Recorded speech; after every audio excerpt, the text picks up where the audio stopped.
Welcome to Chapter 3, where we're going to get our hands on Spring-MVC for the first time. The first job is to configure the central hub of Spring-MVC.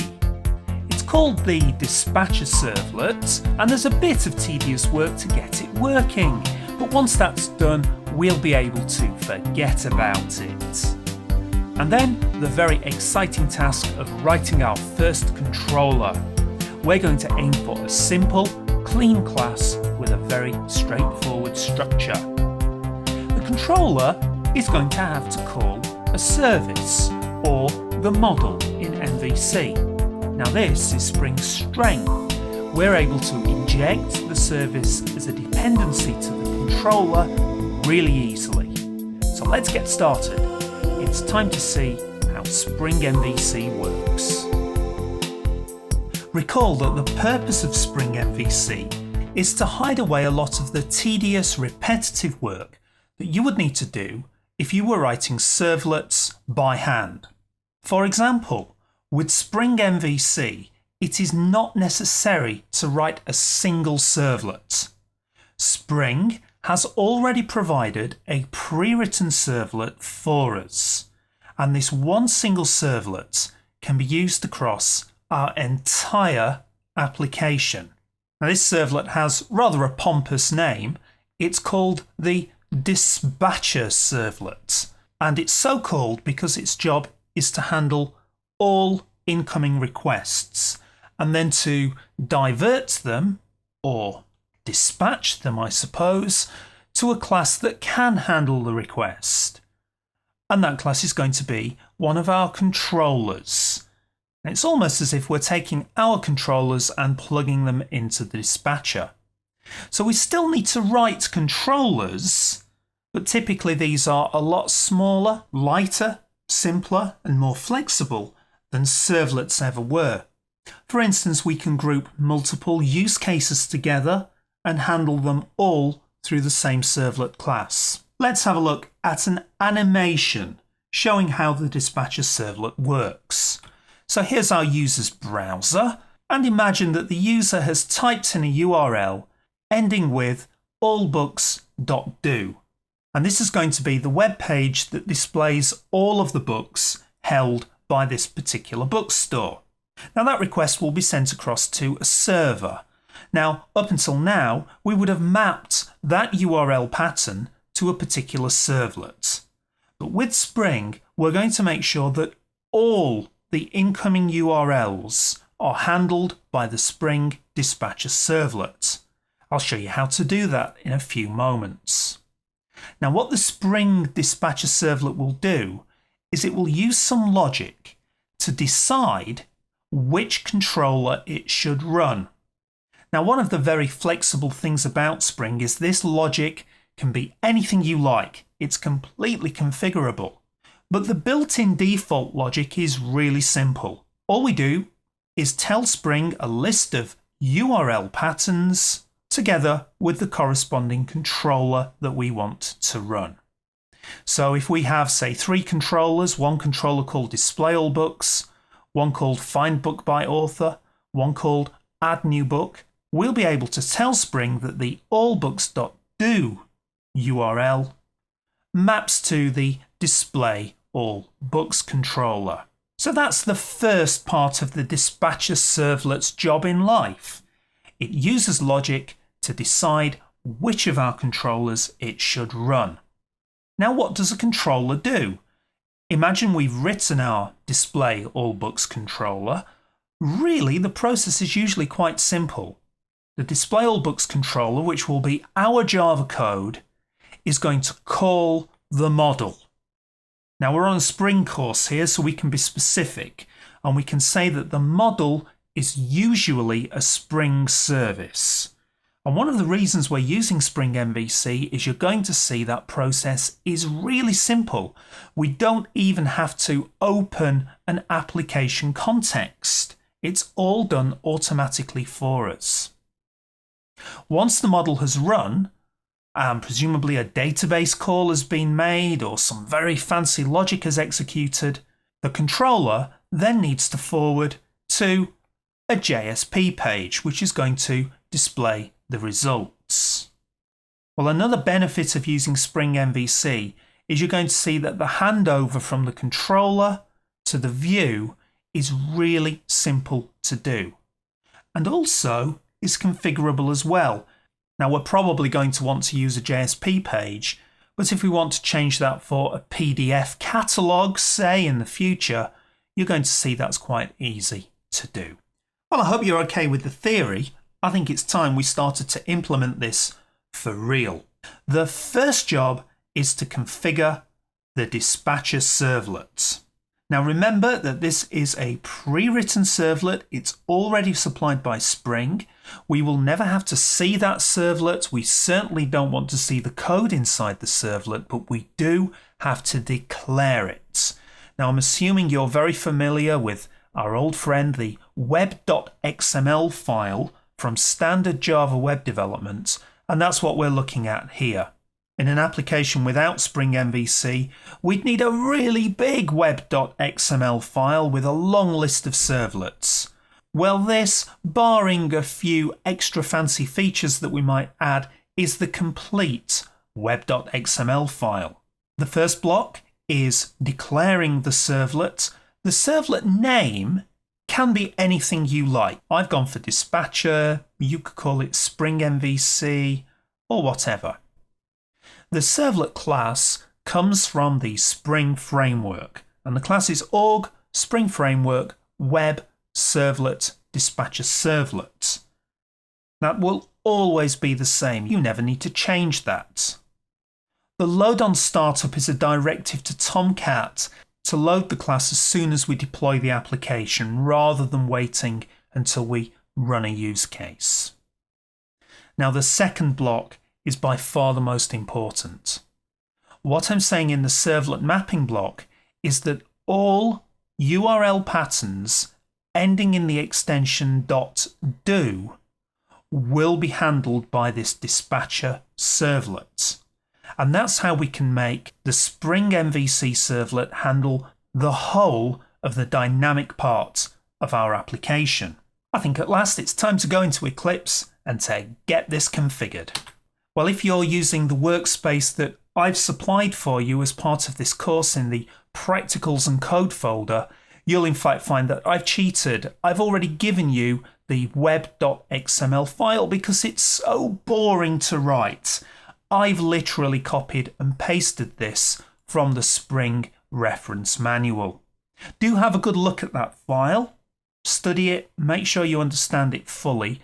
We will be changing this URL pattern later in the course, but for now, it's a fully working web.xml file. Okay, so that's the tedious stuff out of the way. Now for the reason that you're on this course, this is how to write a Spring controller.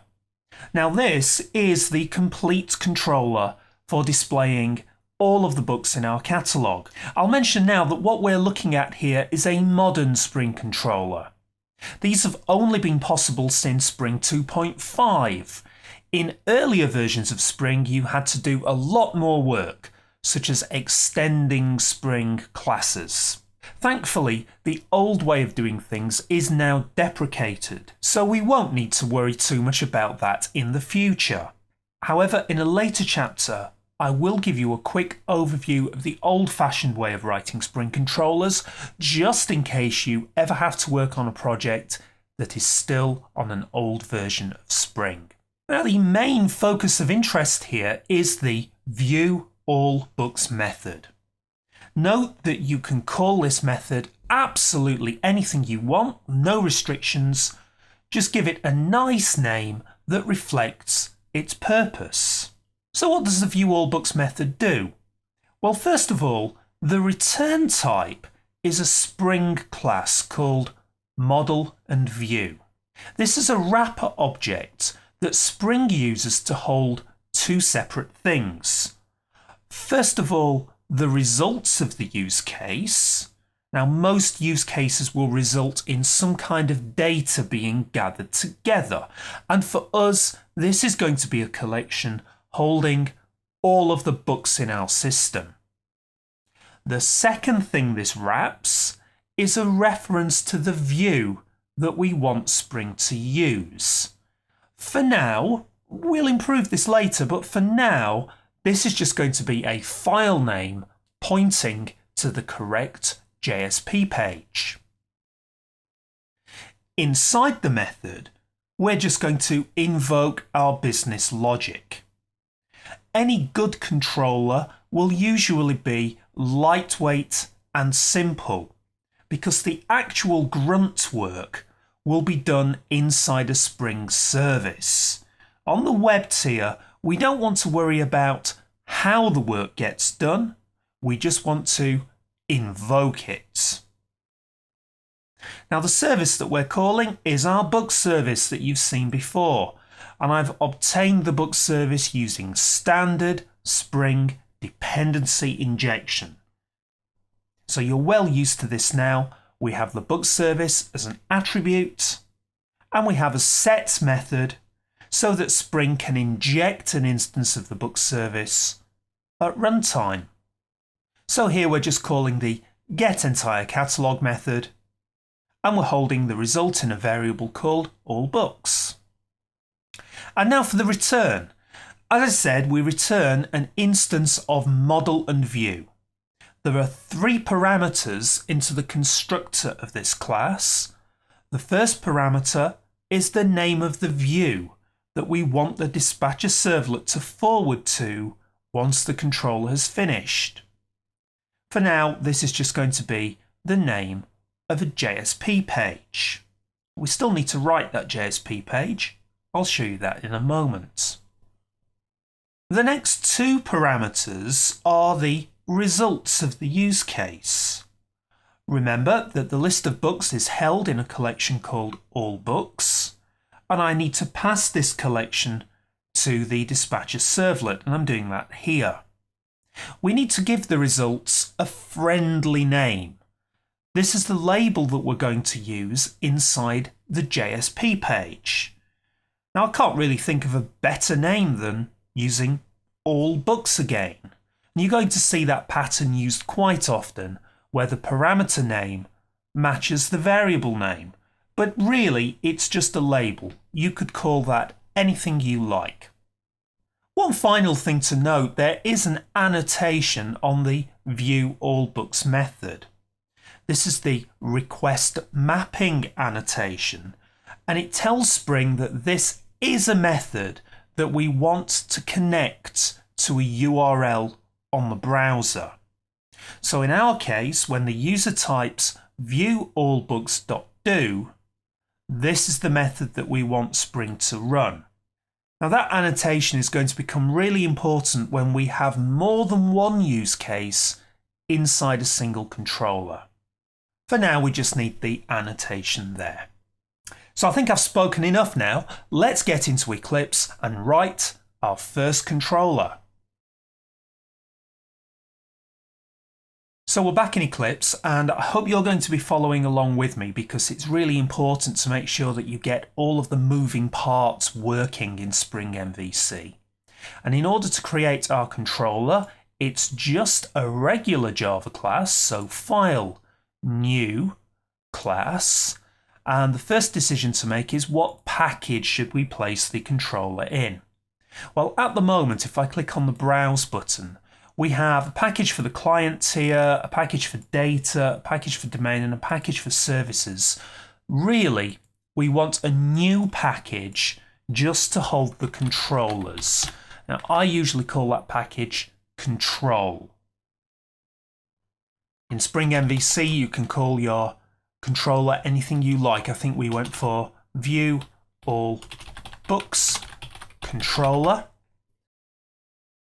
At the risk of boring you, I'm going to type all of this out longhand just to make sure that I didn't miss anything when I went through the previous slide, and also to make sure that you followed everything that I've described. And the first thing is we need an instance of the book service inside this controller.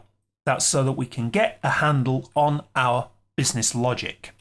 We'll need to import that, so Control-Shift and O, and that's one of our classes that we've imported. Now we're going to need a set method for that, so I'll just use the source, I just right click there, source generate getters and setters, and I'm going to select set book service so that Eclipse can generate that set method. And now to write my controller method. Remember that this method must return an instance of model and view. That's from the Spring framework, but we can call the method anything we like. I think on the slide I called it view all books. At the moment there are no incoming parameters into this method, and then for the implementation of this method we just need to invoke our business logic. We have a method on the book service called getEntireCatalog, which returns a Java collection of books. I'm just missing a couple of imports here, so again Control-Shift and O.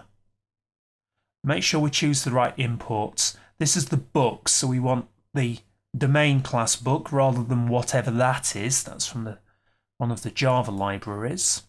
Now this is a very important thing to be careful of when you're doing automatic imports of the Spring-MVC classes. Many of the classes have two versions of the class appearing in the framework. This is model and view that we're importing, and you'll see there are two of them. One comes from the portlet package and one comes from the servlet package. Now we definitely want the one from the servlet package. The portlet one is for specialized portlet based applications, which we're definitely not doing here. So we'll go for servlet, and finally this is just java.util.list that we need. So there's all our imports sorted out, and all that remains is we need to return a result, and this is going to be a new instance of model and view with those three parameters that you saw before. The first parameter is the name of the JSP file that we're going to use to render the results, and I think on the slide that was called display all books.jsp. We'll need to have a look at that JSP file in a moment. And then a key value pair representing the results. The key can be anything you like as long as you remember what it is. Now I've gone for all books, and the value is just the variable here. That's the data I want to pass across to the view. And that's it. My controller is written. That only took a couple of minutes. I mustn't forget the annotation. I'll be talking in more detail about this annotation in a moment. The annotation is request mapping followed by, in quote marks, the name of the URL that I want to associate this controller with, and that's going to be view all books. It might not be immediately obvious the full significance of this annotation until we've gone a little further. Now I'll need to import that annotation as well, so Control-Shift-O. So I think that's all compiling and nice and clean. Our controller's now complete. And now for configuring the controller. A Spring-MVC controller is a bean like any other Spring bean, and so we simply wire it in the XML wiring. Now you know how to do this? We just create a bean in our XML file as usual. So here I'm asking Spring to instantiate an instance of my view all books controller class. There is one quite strange thing about this bean though, and that's the name of the bean. For the name of the bean, I'm using the URL pattern that I want Spring to associate this controller with. Now this is how the dispatcher servlet knows when to run this controller. When the user enters viewallbooks.do into their browser, that invokes the dispatcher servlet, which inspects the URL and then searches the entire Spring container for a matching bean name. So where do we put this XML? Well, we already have a Spring application.xml file. That's inside your source directory. And so far, all of our beans have been configured in here. Now we could put the XML into here, But for good engineering, I'm going to suggest that we have a separate XML file just for the web tier beans. If you were on the previous Spring Fundamentals course, you'll remember that it is good style to split your Spring XML files up so they don't get too big. Now this is a skeleton of what our new XML file is going to look like, and it's pretty simple really if you've seen the import statement before. If not, the import statement is used to pull in an existing XML file, and it's almost as if the two XML files are merged together. So that means we can reuse our application.xml file, and without touching it or breaking it, we can simply add in the extras. In our case, that will be where the comment is here, we can add in our web tier beans, and that's largely going to be our controllers. So we just need to create a new XML file with these contents. Before we do that, one thing to mention is that up until now, we've always had to load the Spring XML file ourselves. Recall, in our test harness code, the very first thing we do is open the XML application context, and then we start finding beans using the getBean method.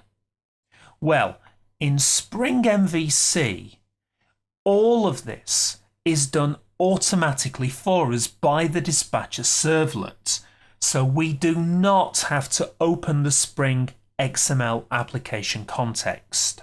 So the dispatcher servlet will search for the Spring wiring file, it will then configure a container, and all of the controller beans are then live and ready to run.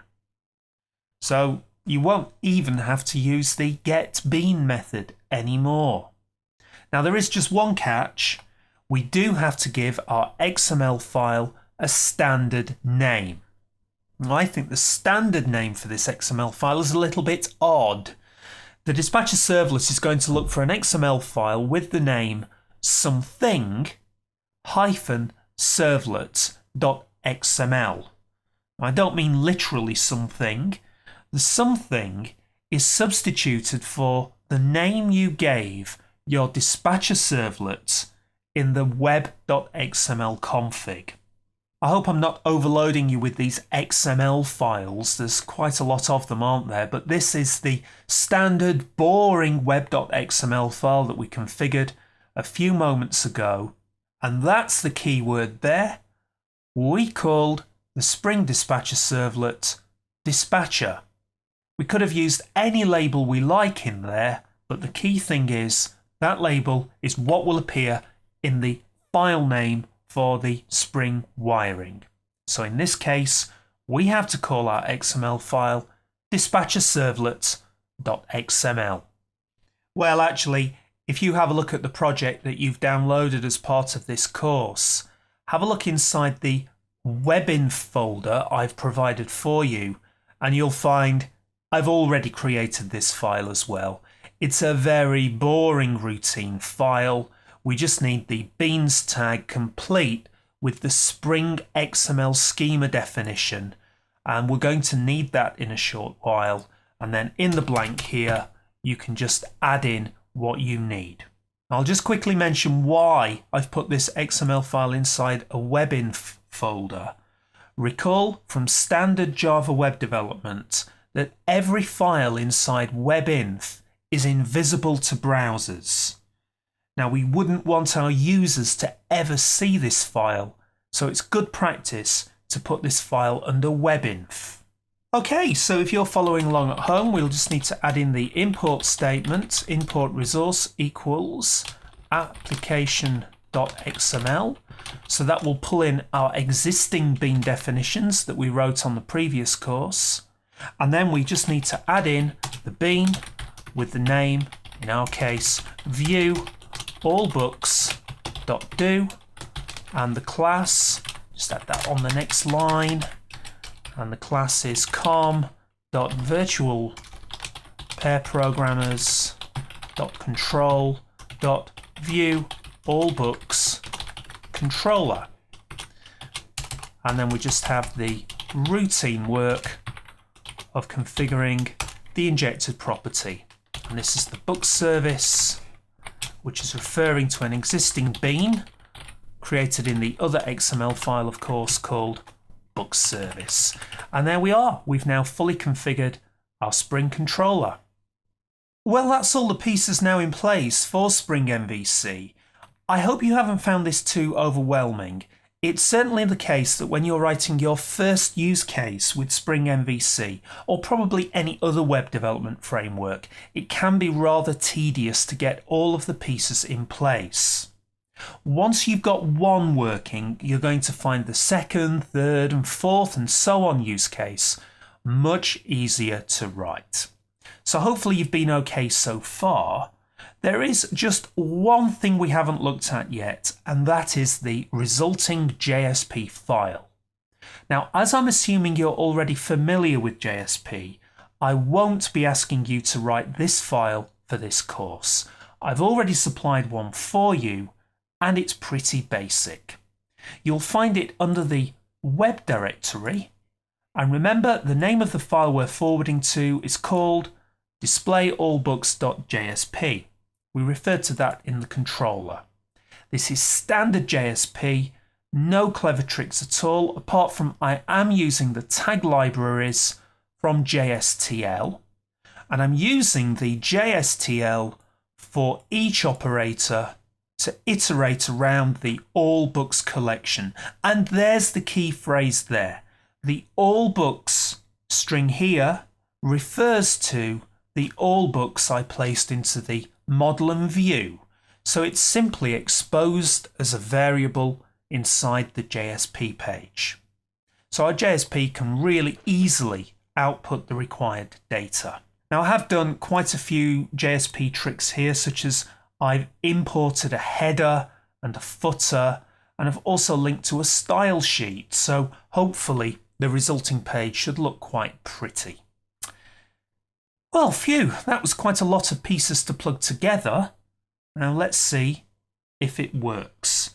So once again, we're going to have to run the build script, and we'll do that by right-clicking on build.xml and selecting Run As Ant Build. And once you've got the build running, always switch across to the Tomcat console. And when you see the console tick over, we're looking for a clean console. And the thing we don't want to see is any kind of Java exception appearing in the console. And I'm afraid that's exactly what we're seeing here. Now, I have sort of done this deliberately to show you the kinds of things that will happen when things go wrong.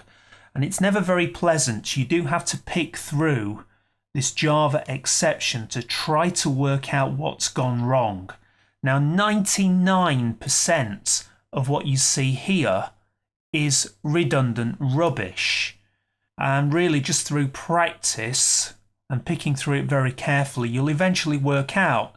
If we have a look here, I hope you can see it's reading there, cannot find class com.virtualPairProg. Aha!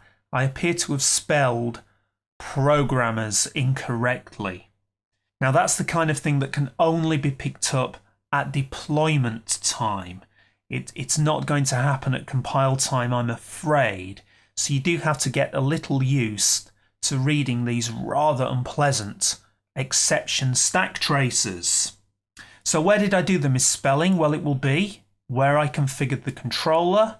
Here we are in dispatcherservlet.xml, and that's where I spelled virtual pair programmers incorrectly in my haste. I'm not the world's best typist, as you've probably worked out by now. So once I've made that change, I can rerun the build again just by clicking on the tool button at the top. And once again, I'll want to check that console very carefully indeed. It might take a couple of seconds to tick over, but there it goes, and you can see the difference in the console this time. Yes, there's still a lot of rubbish being outputted, but certainly no Java crashes. And if we can just focus on this bit here, this info logging line, it is telling me that it has mapped the URL path viewallbooks.do onto the handlers, just another word for controller, view all books controller. That looks good. So great. All that remains now is to run the use case in a browser. So back to our browser. This is where we ran our hello world earlier. I need to change the URL now. We still need the My Web app in place. It's the name of the application. We're visiting viewallbooks.do. And I'm going to click return and hold my breath. There's been a lot of work to get this far. And fantastic! This is the JSP page that I wrote. If you did our Java web development course, you'll recognize the look and feel of this page. None of these links are going to work yet until we've gone a little further with the course. Just going down the list, that looks like a pretty good list of books. So if you've got this far, well done. That really is a major achievement in Spring-MVC, and as I've said, in my opinion, it gets a lot easier from here on in. One common problem I'd like to draw your attention to. I'm sure you're all familiar with what a 404 error is, and that's when we enter a URL that simply doesn't have a matching file on the file system.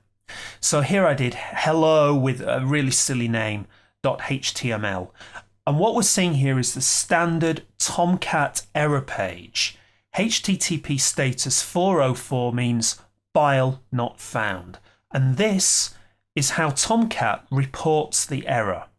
And notice their message, there's actually the name of the missing file. However, if you're using Spring-MVC and you type the name of an action like viewallbooks.do incorrectly, so I've just put a load of rubbish on the end of the file name there, but I do have the .do extension correct.